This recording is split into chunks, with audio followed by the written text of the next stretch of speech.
ನಮಸ್ಕಾರ. ಇವತ್ತು ದಿವಸ ಶುಭ ಸಂಜೆ 5 ಒಂದು ಮಹತ್ವವಾದ ವಿಷಯವನ್ನು ಒಂದು ಚರ್ಚೆ ಮಾಡಕ್ಕೆ ಇಲ್ಲಿ ಸಭೆಗೆ ಬಂದಿದ್ದೀನಿ. ನಮ್ಮ ತುಂಗಭದ್ರಾ ನದಿಯಲ್ಲಿ ಬಹಳಷ್ಟು ನೀರು ಕೆಟ್ಟು ಹೋಗೋ ಪರಿಸ್ಥಿತಿ ಆಗಿದೆ.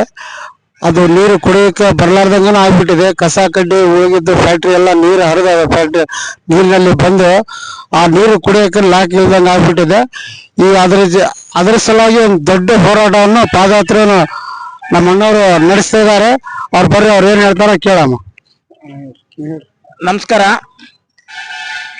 ರಾಷ್ಟ್ರೀಯ ಸ್ವಾಭಿಮಾನ ಆಂದೋಲನ ನವದೆಹಲಿ, ನಿರ್ಮಲ ತುಂಗಭದ್ರಾ ಅಭಿಯಾನ ಕರ್ನಾಟಕ, ಪರ್ಯಾವರಣ ಟ್ರಸ್ಟ್ ಶಿವಮೊಗ್ಗ ಇವರುಗಳ ಸಂಯುಕ್ತ ಆಶ್ರಯದಲ್ಲಿ ಈ ಭಾಗದ ಜೀವನಾಡಿಯಾಗಿರ್ತಕ್ಕಂಥ ಜೀವಜಲವಾಗಿರ್ತಕ್ಕಂಥ ತುಂಗಭದ್ರಾ ನದಿಯ ಜಾಗೃತಿಗಾಗಿ ಜನಜಾಗೃತಿ ಮತ್ತು ಜಲಜಾಗೃತಿ ಕಾರ್ಯಕ್ರಮವನ್ನ ಪಾದಯಾತ್ರೆಯ ಮುಖಾಂತರವಾಗಿ ಹಮ್ಮಿಕೊಂಡಿದ್ದು, ಈಗಾಗಲೇ 2 ಹಂತದ ಪಾದಯಾತ್ರೆ ಮುಗಿದಿದ್ದು, ಮೊದಲನೆಯ ಪಾದಯಾತ್ರೆ ಶೃಂಗೇರಿಯಿಂದ ಹರಿಹರದವರೆಗೆ, 2ನೇದು ಹರಿಹರದಿಂದ ಕಿಷ್ಕಿಂಧೆವರೆಗೆ ಮುಗಿದಿದ್ದು, 3ನೇ ಹಂತದ ಪಾದಯಾತ್ರೆ ಇದೇ ತಿಂಗಳ 27/12/2025 ಕಿಷ್ಕಿಂಧೆಯಿಂದ ಪ್ರಾರಂಭವಾಗಿ ಈ ಪಾದಯಾತ್ರೆ 4ನೇ ತಾರೀಕು ಮಂತ್ರಾಲಯದಲ್ಲಿ ಮುಕ್ತಾಯಗೊಳ್ಳಲಿದೆ.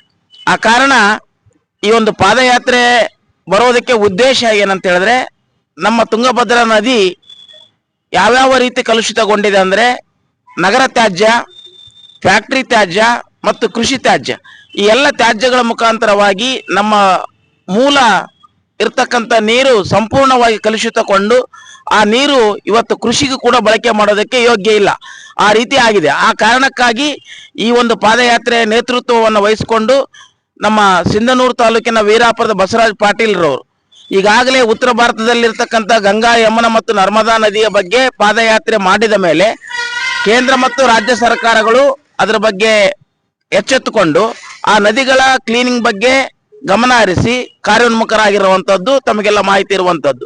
ಅದೇ ರೀತಿಯಾಗಿ ಈ ಒಂದು ನಿರ್ಮಲ ತುಂಗಭದ್ರಾ ಅಭಿಯಾನ ಪ್ರಾರಂಭ ಆದ ಮೇಲೆ ಬೆಳಗಾವಿಯಲ್ಲಿ ನಡೆದಿರ್ತಕ್ಕಂಥ ಚಳಿಗಾಲದ ಅಧಿವೇಶನದಲ್ಲಿ ಕಂಪ್ಲಿಯ ಶಾಸಕರು, ಶಿವಮೊಗ್ಗದ ಶಾಸಕರು ಮತ್ತು MLC ಶರವಣ್ಣನವರು ಕೂಡ ಸನ್ಮಾನ್ಯ ರಹೀಂ ಖಾನ್ ಅವರಿಗೆ ಮಾಲಿನ್ಯ ನಿಯಂತ್ರಣ ಮಾಡಬೇಕು, ಶುದ್ಧವಾದ ನೀರನ್ನು ಉಳಿಸಬೇಕು, ನಮ್ಮ ಜೀವಜಲವನ್ನ ನಮ್ಮ ರಾಜ್ಯದಲ್ಲಿರ್ತಕ್ಕಂಥ ನದಿಗಳ ಸ್ವಚ್ಛತೆ ಬಗ್ಗೆ ಕಾಪಾಡಬೇಕು ಅಂತಕ್ಕಂಥ ಪ್ರಶ್ನೆಗಳನ್ನ ಮಾಡಿದಾಗ ಮಾನ್ಯ ಸಚಿವರು ಕೂಡ ಅದಕ್ಕೆ ಸರಿಯಾದ ರೀತಿಯ ಸ್ಪಂದನೆ ಮಾಡಿ ಆಯ್ತು, ಅದ್ರ ಬಗ್ಗೆ ಸರ್ಕಾರ ಗಮನ ಹರಿಸ್ತದೆ, ಮಾಡೋಣ ಅಂತಕ್ಕಂಥ ಮಾತನ್ನ ಹೇಳಿದ್ದಾರೆ.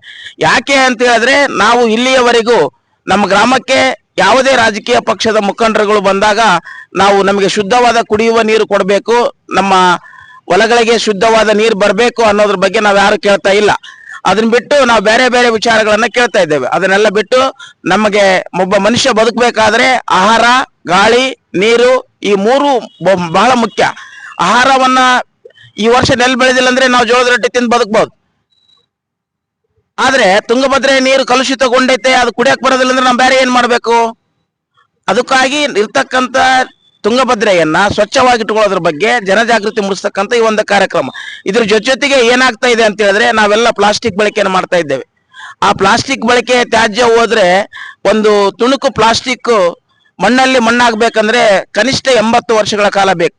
ಹಾಗಾಗಿ ಎಲ್ಲ ಯುವಕರು ಎಚ್ಚೆತ್ಕೊಳ್ಬೇಕಾಗಿದೆ. ಈ ಜನಜಾಗೃತಿಯನ್ನು ಸಿಂಧನೂರು ತಾಲೂಕಿನಲ್ಲಿ 28 ಅಂಬಾಮಠದಲ್ಲಿ ಜನಸಂಪರ್ಕ ಸಭೆ ಇದೆ, 29ನೇ ತಾರೀಕು ಗೊರೆಬಾಳ ಗ್ರಾಮದ ಶರಣಬಸವೇಶ್ವರ ದೇವಸ್ಥಾನದಲ್ಲಿ, 30ನೇ ತಾರೀಕು ಸಿಂಧನೂರಿನಲ್ಲಿ ತುಮಕೂರಿನ ಸಿದ್ಧಗಂಗಾ ಶ್ರೀಗಳ ನೇತೃತ್ವದಲ್ಲಿ ಮತ್ತು 31ನೇ ತಾರೀಕು ಜವಳಗೆರೆ ಗ್ರಾಮದ ಶರಣಬಸವೇಶ್ವರ ದೇವಸ್ಥಾನದಲ್ಲಿ ಜನಸಂಪರ್ಕ ಸಭೆಗಳು ನಡೆಯಲಿದ್ದು, ಕಾರಣ ನಾನು ವಿನಂತಿ ಮಾಡೋದಿಷ್ಟೇ, ತಮ್ಮ ಏನೇ ಕೆಲಸಗಳಿದ್ದರೂ ಯಾವುದೇ ಪಕ್ಷ ಭೇದವನ್ನು ಮರೆತು, ಜಾತಿ ಭೇದವನ್ನು ಮರೆತು ತಾವೆಲ್ಲರೂ ಬನ್ನಿ, ಭಾಗವಹಿಸಿ, ನಮ್ಮ ಜೊತೆ 4 ಹೆಜ್ಜೆಗಳನ್ನಾಕಿ ನೀವು ಕೂಡ ಪಾದಯಾತ್ರೆಯಲ್ಲಿ ಬಂದು ಭಾಗವಹಿಸಿ ಆ ಕಾರ್ಯಕ್ರಮವನ್ನು ಯಶಸ್ವಿಗೊಳಿಸಬೇಕು. ಇಂಥ ಉಸ್ಮಾನ್ ಪಾಷಾ ಅಂತವರು ಏನು ಸಾಮಾಜಿಕ ಕಾರ್ಯಕರ್ತರಾಗಿ ಕೆಲಸ ಮಾಡ್ತಾ ಇದ್ದಾರೆ, ಅವ್ರು